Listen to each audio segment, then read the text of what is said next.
sekalian, salam sehat. Saya atas nama Larisma Leon Sinurat dari kelas 11B MIPA 1. Di kesempatan kali ini saya akan menjelaskan istilah-istilah dalam internet. Selamat menyaksikan. Sebelum saya menjelaskan istilah-istilah dalam internet, saya terlebih dahulu menjelaskan apa itu internet.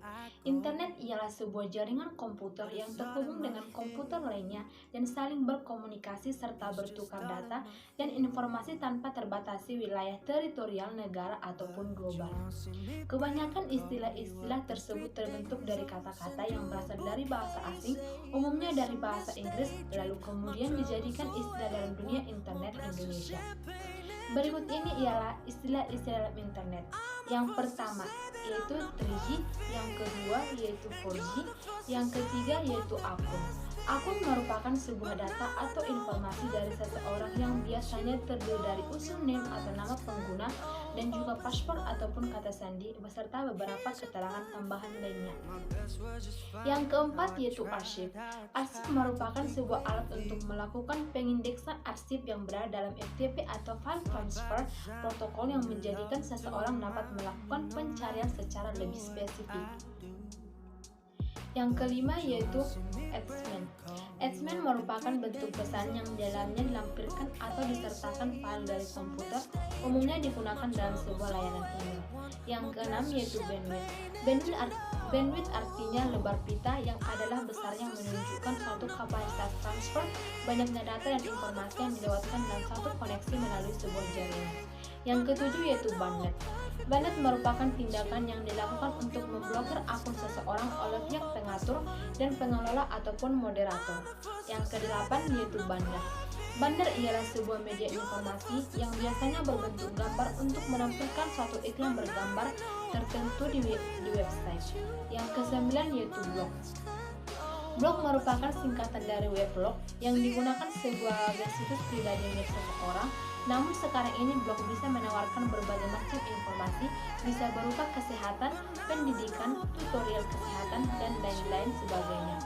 Yang ke-10 yaitu blogger. Blogger merupakan sebutan atau panggilan bagi seseorang yang membuat blog lalu kemudian mengelola, merawat, dan memoderasinya untuk tujuan tertentu. Yang ke-11 yaitu blogging. Blogging merupakan kegiatan yang dilakukan oleh blogger, baik berupa kegiatan mengisi konten, mendesain, mempraktekkan teknik SEO, mengunjungi situs lain, dan lain sebagainya. Yang ke-12 yaitu bookmark.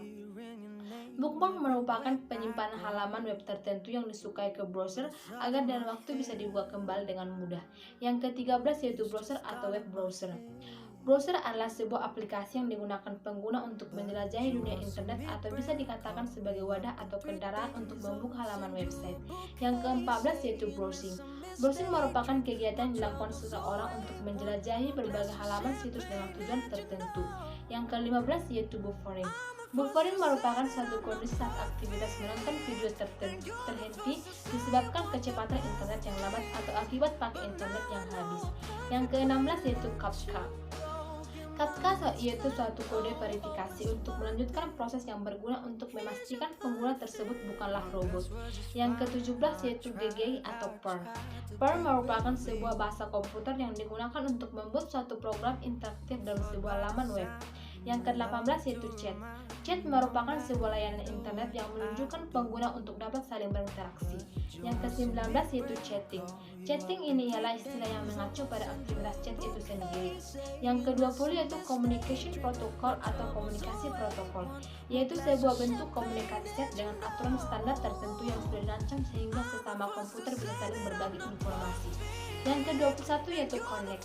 Connect merupakan menghubungkan sebuah komputer ke koneksi internet. Yang ke-22 yaitu close tab. Close tab merupakan sebuah penutup tab yang terbuka pada sebuah browser. Yang ke-23 yaitu cookie. Cookie merupakan sebuah informasi yang mengenai klien dari komputer server yang kemudian disimpan ke komputer klien itu sendiri. Yang ke-24 yaitu cover law.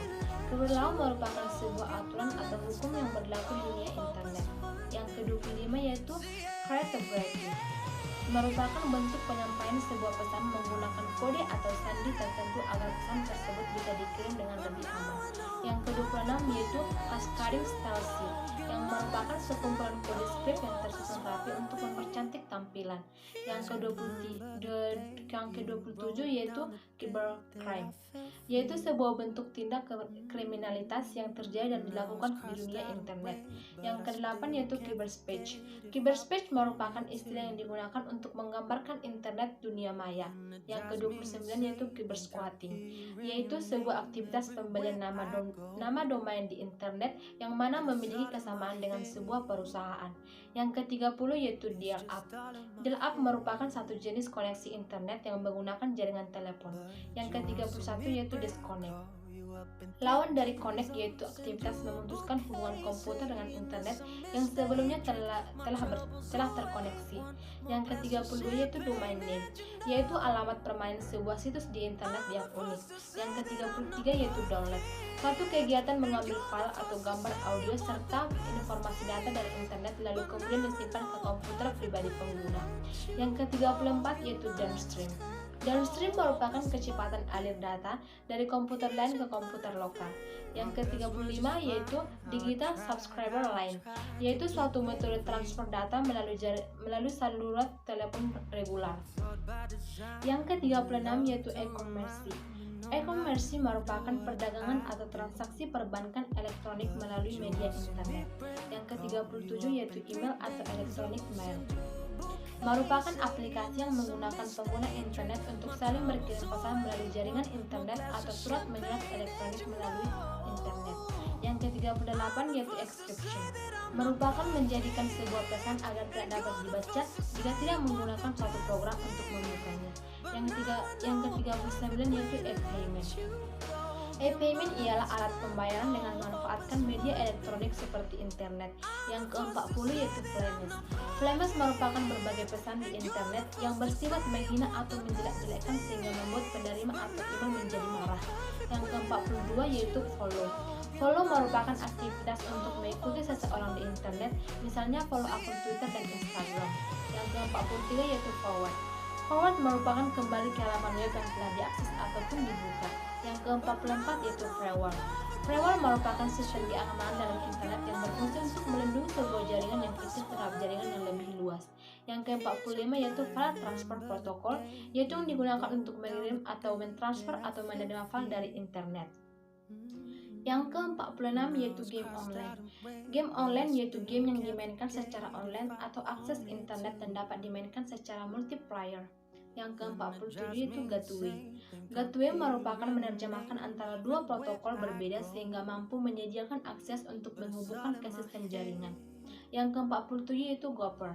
Gopher merupakan aplikasi untuk mencari informasi yang ada di internet, namun terbatas hanya pada teks dengan cara menghubungkan komputer pribadi ke Gopher server yang di dalam internet.